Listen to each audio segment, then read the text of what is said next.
Hello everyone, my name is Muir and this is X4 Foundations. We're going to be covering all the weapons today. Today we're going to be covering the medium weapons. We're going to be using the X4 Ultimate Weapons Guide that is up to version 6.10. It is by Kajar, wonderful guy, and he has been updating this pretty regularly as far as I understand, and it's sort of one of those passion projects. But let's look at the medium weapons. First off though, let's talk about some terms. So we're going to have burst damage and sustained damage. So burst damage specifically is referring to firing the gun until it overheats, and then that's it. That's all that's measured.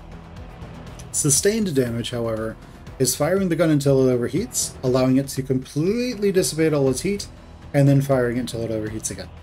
So that's the difference between burst and sustained. If you want, you can think about these as in a quick engagement versus a long-term engagement where your ships will probably be firing constantly and having to dissipate their heat and such. But we have lots and lots of numbers here, which is perfectly fun. As you can see, they are not differentiated into standard small, then standard medium. They're all in the same places. It says a lot of raw numbers, and raw numbers are nice. However, most of the time I find that it's easier to see what's going on with a chart. Alright, so we have the medium Commonwealth weapons. So let's talk about these real quick. The same ideas that we used in the small weapons still apply here. So the Argon Ion Blasters are absolutely fantastic at stripping enemy shields. If you have, say, an enemy capital on your doorstep, and you are just blasting them with Commonwealth Argon. Commonwealth, by the way, in this case, just means that it's in the base game. You can only get Argon blasters from the Argon. So, if you see a specific faction here, then you have to go to one of their wharfs or shipyards to get this. Okay, so these guys, they're effective at stripping enemy shields. And that's kind of it. They do negligible hull damage. Oddly enough, the Mark II does less hull damage than the Mark I. But alright, then we have the beam emitters. I kind of don't recommend putting beam emitters on medium ships, because really the strength of a beam emitter is that you can stay on target for the entire length of the beam firing.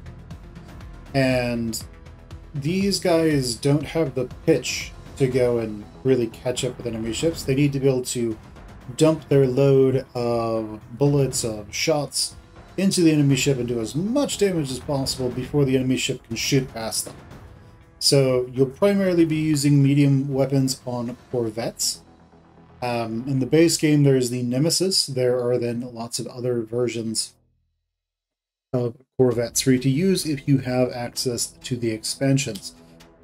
So they don't turn very fast, corvettes don't, but they do have a lot of front-facing weapon mounts. They also have two turrets. We're not going over turrets in this video, and they can just blast all of this damage onto the enemy. So I don't really recommend beam emitters in this case, unless you really want them to just kill enemy fighters. But you could just use a wing of Novas or something like that. Something with a really high pitch rate and at least 2 weapon mounts, and they should be able to do the trick.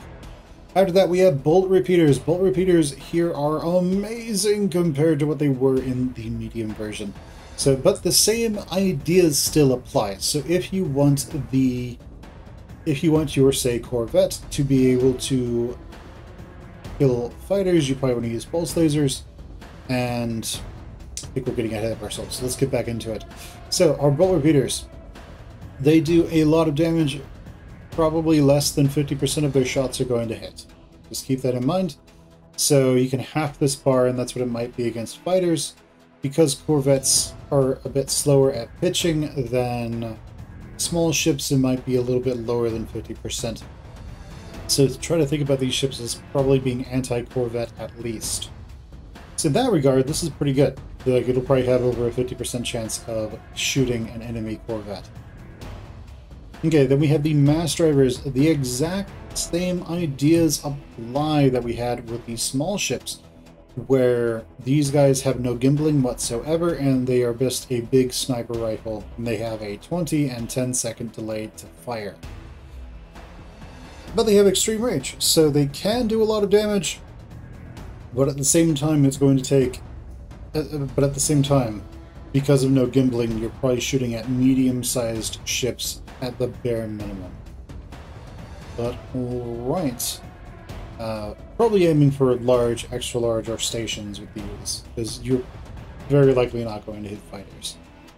After that we have Plasma, and over here, Plasma Cannon Mark II. This is where you actually deal more damage than blast mortars that you can get on small ships from either the HOP or the Ministry of Finance. So these guys, same rules apply as with small ships. Their projectiles move very slowly, but they deal a whole lot of damage when they hit. After that we have the Pulse Laser. These guys, they fire extremely fast projectiles that don't do quite as much damage as the bolt repeaters, but they do more damage than the beam emitter. So with the Pulse Lasers, you can expect around 75% of your shots to hit. With the bolt repeaters, with the Pulse Lasers, 75% should probably hit. Bolt repeaters, 50%-ish should hit. And beam emitters, 100% of your shots will most likely hit. Alright, after that we have Shard Batteries. The same ideas still apply here. So Shard Batteries, these are space shotguns. They do an absolute huge amount of damage when you are shooting something relatively close to the ship. So what this means is, and also the shots move very quickly, so you don't have the same weakness as the plasma cannon, but you still have to be relatively close. It's very difficult for the enemy to dodge these. And if you are dealing with an enemy medium ship, more than likely most of your shots will hit. So you'll probably get this damage per second out of this weapon. If you're flying a Corvette, say the Nemesis, you'll have 5 space shotguns, all dealing 720 damage per second. So you'll very quickly be able to tear apart enemy Corvettes. But alright, after that we have the Muon Charger. Exact same thing applies. These guys, they have a short charge up, and when you fire them, there's a chance, assuming it's fully charged, for those shots to stick to the enemy shields or to the enemy hull and just deal constant damage over time and bring all that stuff down. Again, the Muon Chargers are extremely difficult to overheat, so that's why sustained and burst is the exact same damage. But as we can see here, the Space Shotgun is actually winning out over this, whereas last time with the small weapons, they were kind of almost a little neck and neck. But the sustained damage from the Muon Charger still beats out the Space Shotgun. Alright, medium split weapons. So again, same rules apply. We have our split sniper rifle, which you have to be closer to the enemy to hit with, and the projectile moves more slowly, but it does more damage. We have the neuron, I think it's supposed to be neutron Gatling. These guys, still same idea. When the bolt repeaters, they have a cone that's maybe like this, and the neutron Gatling has a bolt that has has a cone that's more like this.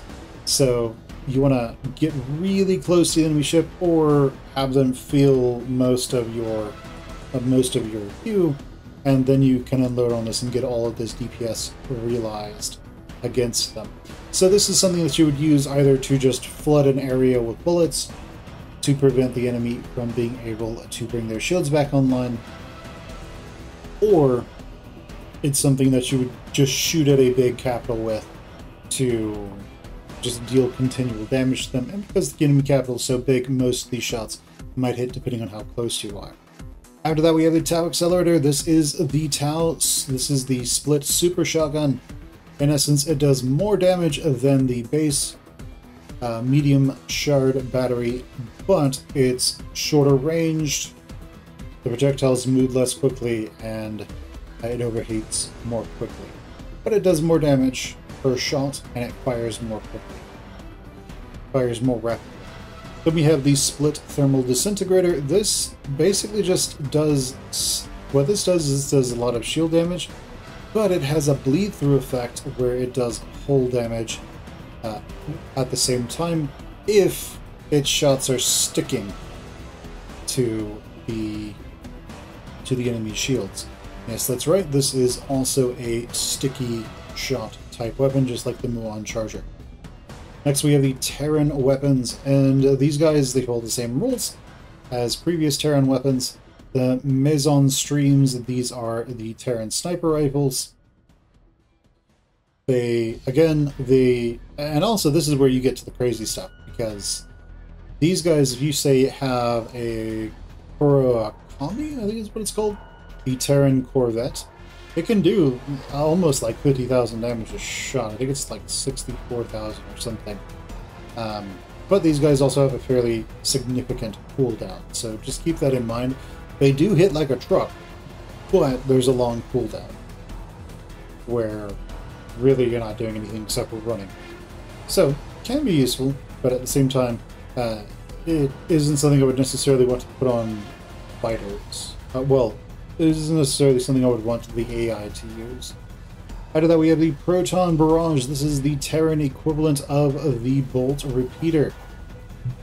So as you can see, it does a ton of damage. When we compare it to the Bolt Repeater, it maxes out at around 400, and this one maxes out above 400. So it's just the Terran version of the Bolt Repeater and does a lot of damage. Then we have the Terran Pulse Laser. This is just a straight upgrade to the Commonwealth Pulse Laser. It does a little bit more damage, but keep in mind, Terran ships can only use Terran weapons. So we really are stuck using these options if we don't want to use missiles. So it does limit them a little bit. Out of that, we have Boron Weapons. So Boron Weapons, it's similar to where it once was, but things were a little different. Because you see here, this one is sort of specialized into anti-hull, this one is specialized in anti-shield, and we do sort of still see those specializations in effect. However, the Pulse Railgun, it does pretty good shield damage, it does pretty decent burst damage to hulls as well, but the main thing here is it's this one, the Ion Atomizer. This is the only one that has a slowing effect. By the way, it's like 10% against fighters, so if this thing hits a fighter with any of its splash damage, because this explosion does splash damage, that fighter is probably dead. They just don't know it yet. The fighter's probably screwed. Because I believe this fires in like 4-shot volleys. So these can very rapidly cut through enemy fighters very easily. But alright, we also have this one, the Ion Pulse Railgun. So this is what you would use if you just want a single type of weapon on a ship. You just want to do a bunch of damage that way. Then we also have the phase cannons. These are your anti-hull options, and these just do a lot of hull damage. So if you were to just use a general weapon, you would use the Ion Pulse Railgun. If you were to go and use the more specialized weapons, you would have anti-shield here that would help you slow down the enemy, and then you would have the phase cannons in there to help kill the enemy once their shields are down. And really you'd have to choose, do you value more shield reduction or do you value more hull damage? I'd probably be more interested in slowing the enemy down and stopping them from moving, because that tends to be how the Boron operate. They are a disabler race that stops the enemy from being able to fight back and then kills them. Whereas, yeah, that's just sort of how they seem to be working at the moment. The Borons are also small and medium ship focused, from what I have seen. They have some of the best, they probably have the best fighters in the game in terms of how maneuverable they are. So it makes perfect sense that their medium and small weapons would focus on disabling the enemy. But alright guys, that's going to do it here. I do think that you get a oh yeah, we can go over here now. So, Boron Weapons, specialized versus generalized. So, just because we can, we'll do it here. So, what we have here are the arc gun on the small boron arc gun. This slows the enemy by about 10%, by about 3%, 6% per shot. This can also apply a very minute slowing effect to enemy capitals. And so if they're getting shot by 100 of these per 6 seconds, they'll actually stop. And this does pretty decent damage, and it also has that slow. Then we have the Ion Gatling gun, as well as the phase gun. The phase gun doesn't apply any kind of slow, but the Ion Gatling does, but only slows small and medium ships. It doesn't do anything to large and extra large. The other aspect of that is that it fires about 4 times as fast as the arc gun, 3 to 4 times as fast. Now, this is both of these sort of added together, and then this multiplied by 2. To give you an idea of what 2 of these versus 1 of each would actually look like. Same thing up here. And so what we have is the sustained damage of the arc gun, again, of 2 arc guns against shields is higher, but their against hull is lower. Their initial burst damage against shields is higher, but their burst damage against hull is also lower over here. So in a way, you have to choose: do you want the ship to be more oriented towards just stripping shields, or do you want it to be able to kill the enemy? There isn't a whole lot of variation here. We're talking about maybe 25 points per 25 DPS per second, and then maybe 50. That's a little significant if you're fighting, say, corvettes. Again, this will slow enemy ships and disable them far more quickly than these will, simply because of how many of shots are actually fired from this. Then we have the medium version, so this does a lot more shield damage, so this is better for stripping like large ships and capitals of their shields versus this.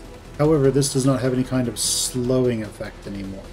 Whereas the Ion Atomizer that slows and it has splash damage.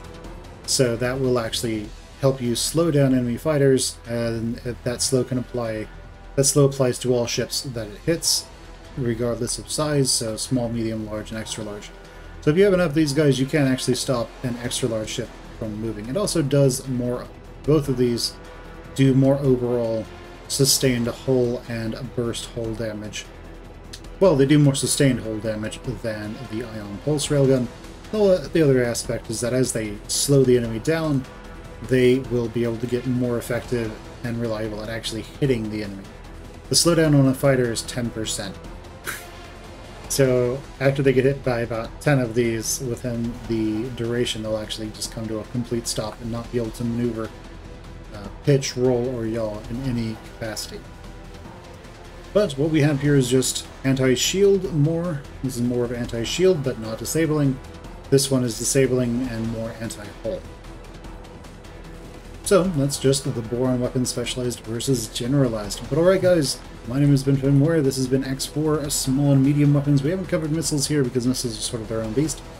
And we'll see you next time. Have a good day, everyone. Bye.